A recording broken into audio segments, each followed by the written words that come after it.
¿Cómo te va, Miriam? ¿Qué decís? Miriam. ¿Qué tal? Buenos días. ¡Feliz día, Miriam! Muchas gracias. Día de los abogados y abogadas. Sí. Exacto. Bueno, mi candidata.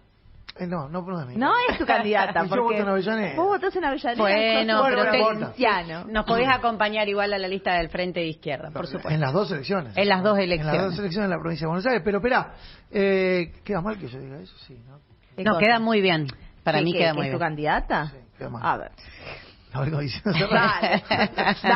Igual, colegas nuestros dicen cosas mucho peores. Apoyan a cada candidato, por favor.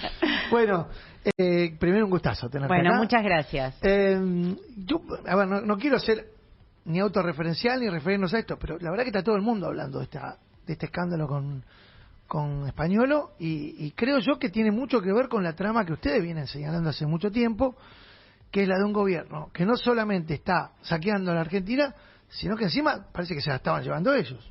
Bueno, mira, el otro día yo recordaba algo, vos sabés que yo trabajo mucho en causas de lesa humanidad, y siempre uno ve los discursos de la propia dictadura militar, discursos que hablaban de los valores occidentales y cristianos, que a las mujeres le enseñaban a ser femeninas, porque era terrible lo que pasaba en la década del 70, ¿te imaginás? Se les ocurría usar minifalda, cosa que no podían permitir de ninguna manera estos señores que cuidaban la pollera estaba muy cortita. La pollera estaba muy cortita, que cuidaban la moral, etcétera, etcétera.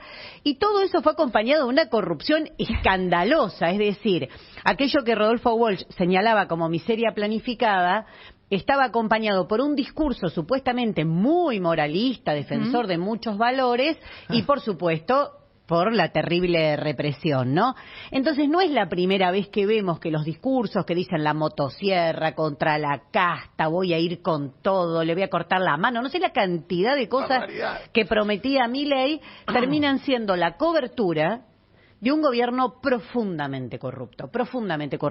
Entonces, creo que para que no vuelva a pasar lo que pasó en los 90, donde algunos criticaban la corrupción, pero permitían el saqueo, permitían el remate de las empresas públicas, permitían el endeudamiento externo, tenemos que focalizarnos en las dos cosas. Hay un saqueo y ese saqueo va acompañado, como siempre en la historia, de que en el medio que rematás todo, alguien se queda con una parte. Es que uno pensar que no salieron enriquecidos el entorno de los Menem en claro. los 90 sería absurdo, ¿no? Que fue cuando se produjo el gran saqueo de la Argentina. El gran saqueo. Me pone de mal humor que esto sea tan burdo y tan alevoso, porque por lo menos en los 90 tenían algún tipo, después ya en un momento ya era demasiado alevoso también, pero acá se profundizó todo muy rápido. De repente estamos en el 97. Eso es interesante porque creo que una de las conclusiones que sacaron las clases dominantes, los sectores de poder en la Argentina, que para poder llevar un recorte brutal, un ataque brutal a los derechos de la clase trabajadora de nuestro país, de los jubilados y las jubiladas, de los sectores que dependen de una asistencia social, lo tenían que hacer rápido. La conclusión que ellos sacaron, dicho por ellos mismos, que el macrismo demoró, respetó muchos los tiempos. De ahí viene la señal de la motosierra, el discurso de vamos a ir por todo, hagamos todo mal, pero todo rápido. Bueno, creo que se tardó 1 año y medio, hay responsabilidades de que se haya tardado 1 año y medio, aunque empiece a haber respuesta social. La CGT pensá que todavía no salió, todavía no pudieron llamarse por teléfono la CGT y la CTA para hacer un plan de lucha, pero se empieza a ver el repudio social. Y ahí entra muy en juego ¿por qué este tema de Españolo ataca directamente a la conciencia social, a los sentimientos de toda una sociedad? Porque va a discapacidad. Yo creo que no se puede separar los audios, los dichos, lo que sea. Se compruebe lo que se compruebe, ¿no? Después se verá qué se puede comprobar la causa judicial. Eso, Mauro, seguro vos lo sabés mejor que yo. Cuánto se puede comprobar en una causa judicial. Pero el solo hecho de saber que estaban coimeando en discapacidad mientras recortaban, ya es brutal. ¿Vos sabés que esto tiene alguna vez, me lo dijo alguien que maneja medios y el tema de la opinión pública, muchas veces estos conflictos impactan en las zonas urbanas y periurbanas, y vos vas al interior y no le dieron pelo. ¿Qué? Ah, no sabe, lo sabe. Sí pasa. Bueno, ayer escuché lo que pasaba en Corrientes, Karina intentando llevar adelante una caravana y la gente gritándole, escuchá. A ver, ¿qué están reclamando usted, señora? Que le roban a los jubilados, a los discapacitados, los audios. ¿Dónde están los audios que pongan? Que la hermana de Milei está robándole a toda la gente, al pueblo, le está Gracias, señora. Bueno. La gente gritando los audios, con esa entonación muy propia de nuestro litoral, o sea, entró de una manera, por lo que vos decís, creo yo, ¿no? Esta cosa de haber apuntado la trama más sensible de una sociedad que está viendo cómo le roban al sector más vulnerable. Cómo le roban a un sector que ya fue discriminado, que es permanentemente discriminado, hasta en la manera de expresarse del propio gobierno, es decir, es un gobierno totalmente Pareja, lo que dijo Pareja, pero es hace algo, 2 días a decir, son todos unos discapacitados. dijo lo que dicen en las redes. Exactamente, pero en medio de un escándalo y supuestamente sos una de las figuras relevantes de la campaña del oficialismo. Sí, por eso yo lo relaciono a qué está pasando con las poderosas organizaciones sociales, sindicales, gremiales que tiene nuestro país. Porque si vos mirás las encuestas en el último tiempo, la principal preocupación venía siendo la desocupación. ¿Quién no tiene un problema con el salario hoy? No olvidate. Solo el pequeño grupo que se está enriqueciendo más que nunca. El resto de la sociedad, sectores medios, sectores trabajadores, jubilados, no se llega a fin de mes. O sea, hay una situación social que no da más y a eso se suma que ves que los de arriba están de fiesta. Entonces es una combinación que es explosiva. Después se asustan porque en la calle los rechazan. ¿Y qué esperaban? Que les iban a tirar flores, dicen que le tiraron un brócoli. Bueno, flores no les van a tirar, no les van a agradecer, gracias por haberme ajustado. Entonces, quieren salir a hacer campaña como si no hubiese pasado nada, y pasó de todo en el medio. No es un problema de... Te dicen, bueno, pero vos justificás, no justificás. Mirá, lo primero que hay que hacer es constatar cuál es la situación social. Y ellos llevaron a eso, porque ellos estuvieron provocándonos todo este tiempo. Ellos nos agredían en la calle. Esper pedía cárcel o bala. Decía que si pisábamos la vereda nos tenían que fusilar. ¿Y ellos qué estaban haciendo? ¿No estaban cortando la calle con esa manifestación? Entonces, fueron con la gendarmería. Mirá lo mal que tenés que estar políticamente para ir a manifestarte con la gendarmería. Entonces, me parece que ahí se está dando una conjunción de un malestar económico profundo, porque el gobierno no pegó una, de todo lo que dijo se mostró que era saqueo puro y llano, y por el otro lado, bueno, además se ve que ellos se están enriqueciendo mientras vos te empobrecen. Nos recontrapasamos del informativo. 8:35, vamos a hacer el F, así cumplimos con el trabajo de nuestros compañeros. Vamos.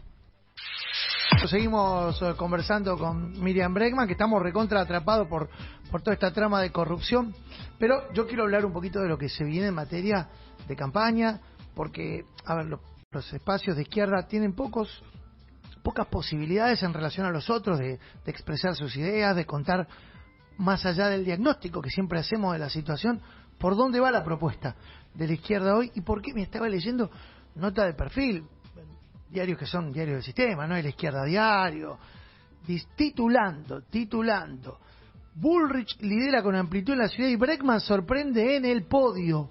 Fuerte caída de la gestión porteña y polarización. Es fuerte, que estés ahí ya entreverada en el podio.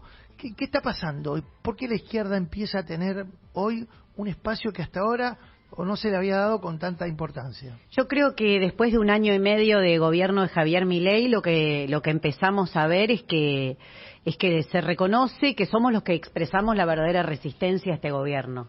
Los que no transamos, los que no nos dimos vuelta, los que nunca hubo duda que íbamos a votar, ¿no? Porque en cada sesión nunca se sabe si se va a llegar al quórum, si no se va a llegar al quórum. Y esta es una elección legislativa, entonces lo que vos vas a elegir en esta elección es quiénes querés que estén dentro del Congreso de la Nación, además de las elecciones el 7 de septiembre en la provincia de Buenos Aires, ¿no?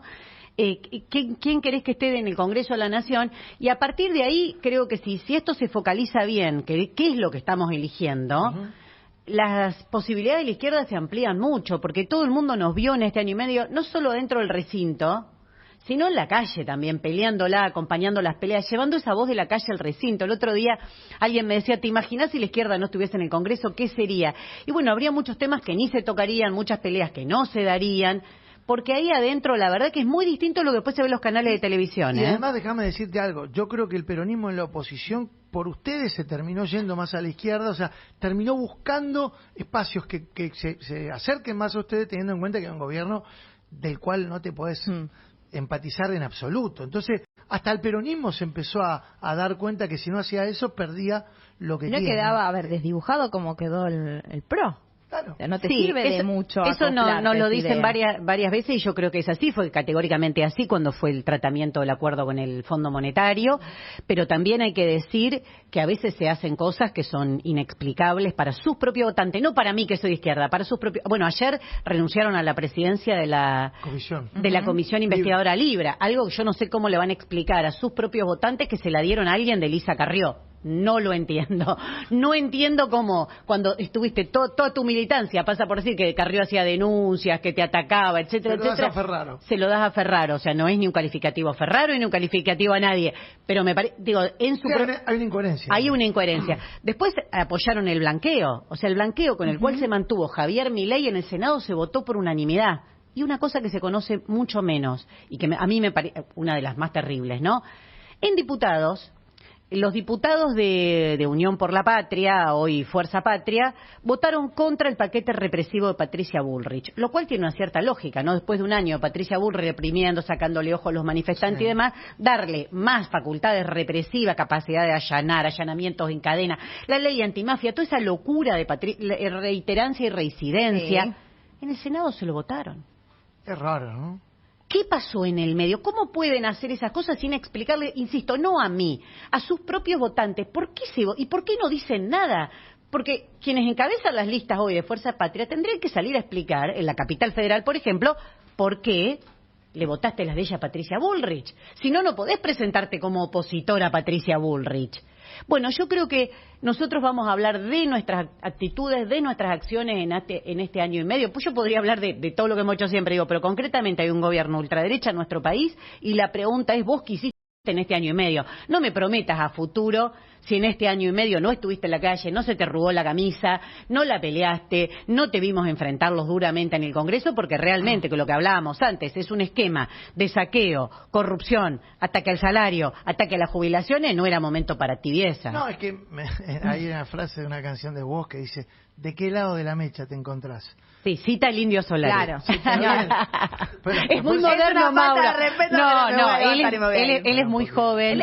Sí, es joven Cita para vos, mí, sí. está bien. Está bien. Estamos con vos. ¿Vos creés que la gente que nos está escuchando, qué escucha más? ¿Al Indio Solari o a vos? ¿Qué tiene que ver? ¿Cómo que tiene que ver? A los dos. Yo digo el Indio Solari en esta radio y se tiran de cabeza, chicos. Señor. Si vos por lo menos tenés... Mi hija me dijo, mirá, escucha papá, y le gusta a vos. Está muy bien. Está bien. Está muy bien. ¿Y por qué? ¿Está mal que lo cite? No. No, Perdón, nos resultó muy llamativo, ¿no? que haga referencia a algo tan joven, tan adolescente. Pero espera, me quedé pensando en eso. Si ustedes están de este lado, como está claro que están, ¿qué es lo que todavía no termina de entender el sector de la sociedad? No hablo de la política, que no se suma más masivamente. Porque yo te juro, y te lo digo siempre que hablamos, cada vez que hay una marcha de jubilados y veo 50 jubilados y 15 militantes de los espacios de izquierda, digo, ¿no tendría que haber más contundencia en esa expresión, ya no de la política solamente, sino de la sociedad? Cada tanto aparecen los universitarios o aparecen los de Garrahan y se suman más, pero digo, esa expresión, ¿no hay que darle una latencia más contundente? Sí, sería otra la situación. Si todos se hubiesen jugado en este año y medio, por lo que dicen, por eso te digo, los medios hubiesen actuado en la calle, sería otra la situación. ¿Dónde están los poderosos movimientos sociales? ¿Dónde están los poderosos movimientos gremiales? Queda muy poco. O sea, hay un sector, obviamente, que resistió, que peleó, que lo procesaron, que lo encausaron, pero el resto no le dio pelea a este gobierno, no le dio pelea, yo insisto, no le dieron pelea, y después los ves peleándose en un lugar en las listas. Entonces, si vos pensás cómo se sostiene este gobierno, se sostiene por la gran ausencia de la CGT en expresar la poderosa fuerza del movimiento obrero de nuestro país, que sigue siendo altamente organizado, que podría haber unificado detrás de sí a todos los sectores precarizados, que por ahí no tienen la posibilidad de expresarse.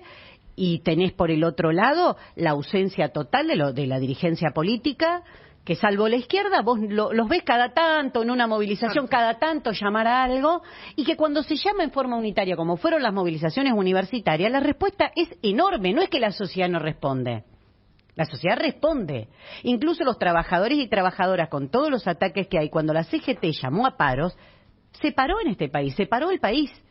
Entonces, no podemos cargar las culpas sobre la sociedad. Acá la dirigencia es la que se tiene que hacer cargo y dejarse de pelear por un puestito más o un puestito menos, porque si yo te pregunto a dónde viste a los principales partidos de oposición en el último tiempo, peleas por cargo. Algunos creen que porque le dan un cargo a él, ya la lista se santifica. Ya está, ya la lista ahora pasa a ser bárbara. No, hermano, si me pones todo el gabinete Alberto Fernández en toda y cada una de las listas, va a ser el gobierno de Alberto Fernández recargado. No creo que cambie mucho. Sí, y de hecho, cuando vos repasás también, ayer había periodistas que decían, Españolo trabajó para Massa. Bueno, Pareja también trabajó para Massa, por el caso. Para el kirchnerismo en y general. O sea, es más o menos un reciclado. También la Libertad Avanza. Sí, termina claro. siendo un reciclado de cuadros de tercera línea del peronismo. No hay nada demasiado nuevo. Nada. Bueno, y la sociedad lo percibe. Yo lo hablo todos los días con Nico del Caño, cuando vuelve, Nicolás del Caño, mi compañero, que vuelve, ayer estuvo en la Universidad de La Matanza y demás. Y a ese sí lo tengo que votar, ¿no? A ese tenés que votarlo, sí. No, por eso. Obviamente. Ahora vamos a repasar quiénes están en la cabeza de lista. Te vamos a estar mirando, ¿eh? No, y sabés que es muy interesante lo que me cuenta, porque ayer en La Matanza, por ejemplo, muchos pibes que habían tenido su primer voto a los 16 años, y dice, yo voté a Milei porque creí que realmente iba con todo lo anterior, porque veía siempre lo mismo, las mismas promesas incumplidas, los mismos fracasos. Pibes de 16 años, hay que sentirse frustrado a los 16 años, ¿eh? Vos fijate cuál es el mensaje que se venía dando. Dice, bueno, ahora voy con ustedes porque la verdad que me di cuenta que son los únicos que no están en todas esas tranzas, que no se dieron vuelta, y ahí estamos apostando fuertemente en que la juventud no sufra nuevas frustraciones. Bueno, Nicolás tiene mucha llegada a esos sectores, y yo digo que más allá de los resultados, que esperamos que sean buenos, porque bueno, las encuestas por lo menos así lo indican, después hay que enfrentar muchas cosas, para nosotros no es fácil, campañas sin fondo, sin nadie que nos apoye, son campañas verdaderamente a pulmón y desde los lugares de trabajo, de estudio, pero sí sabemos que estamos sembrando algo muy grande, porque este gobierno está en crisis. Entonces, ahora hay que ver qué es lo que pasa con esa crisis, ¿no? Muchos dicen se cae o está terminado. Bueno, pero ojo que eso no necesariamente indica que va a ser bueno para los sectores trabajadores, populares, para las mujeres. Tenemos que construir una fuerza política lo suficientemente importante, por eso nosotros planteamos la necesidad de un partido de trabajadores que le dé salida a todo eso, defendiendo los intereses de quienes se levantan todos los días a laburar. Yo siempre me acuerdo, después del 2001 vino el 2002, y el 2002 fue un año durísimo. Durísimo. Con represión, mataron compañeros, o sea, fue algo tremendo. O sea, nadie quiere un 2001. Porque nadie quiere un 2002 tampoco. Porque tampoco nadie quiere superar o tener que superar eso por esa vía, ¿viste? Sí, a veces se da una visión un poco romántica, ¿no? Lo que tuvo de significativo es que se cuestionó absolutamente el sistema, se cuestionó la propia Corte Suprema. Yo trabajaba en un banco en esa época, trabajaba en el banco hipotecario, y me acuerdo que trabajábamos 9 horas, porque había sido privatizado, habíamos pasado la privatización. 9 horas, y eran 9 horas con gente con un martillo golpeando en la puerta.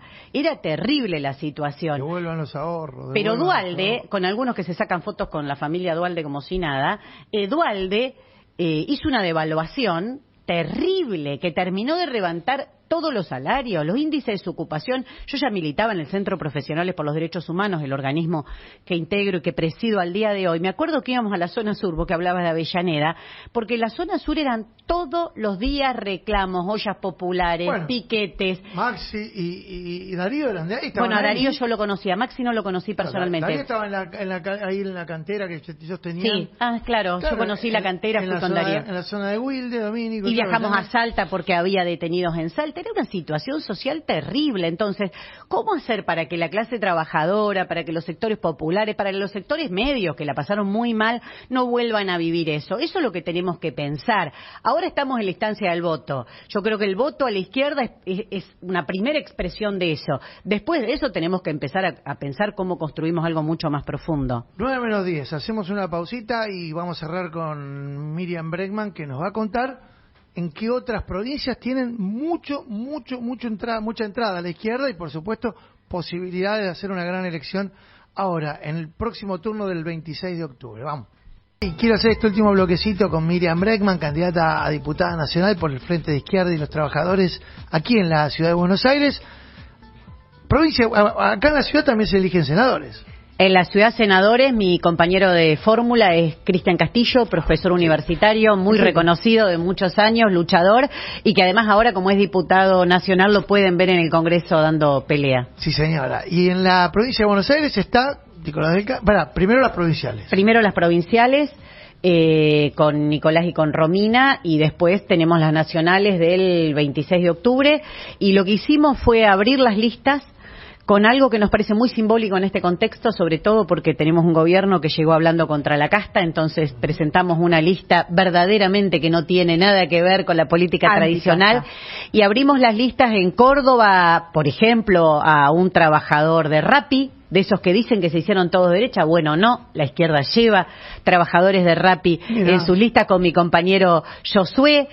Tenemos en la ciudad de Buenos Aires, me acompañan en la lista una enfermera del Garrahan, un trabajador de Vialidad. En las listas de provincia, de ciudad, 3 jubilados de los que ves todos los miércoles. Es decir, quisimos buscar en las listas la representación de todos aquellos y aquellas que en este tiempo vinieron peleando fuerte contra este gobierno. Ahí sí que no hubo tibiezas, no vas a encontrar ninguno que se dio vuelta. Me parece que era la mejor manera de expresar qué es lo que se viene, Mauro, porque no solo hay que votar para atrás por lo que se hizo, y todos tenemos que mostrar qué hicimos en este año y medio como principal plataforma de voto, sino que el Fondo Monetario le está pidiendo a Javier Milei más. Esto no terminó acá.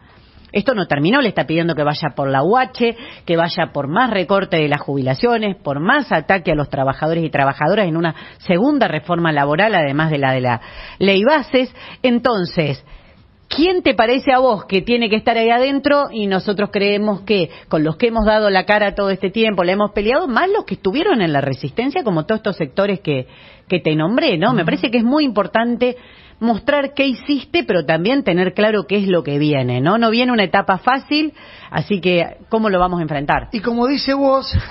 Muy bien, muy bien. A mí me encanta vos, además. Es un fenómeno. Bueno, gracias por venir, Rosa. Un gusto. Bueno, no, gracias a ustedes, gracias por darme este espacio, y bueno, seguimos en contacto con toda esta realidad tan complicada. Como siempre, Miriam Bregman, candidata a diputada nacional por el Frente de Izquierda y los Trabajadores, aquí en la ciudad de Buenos Aires, las 9 en punto de la mañana.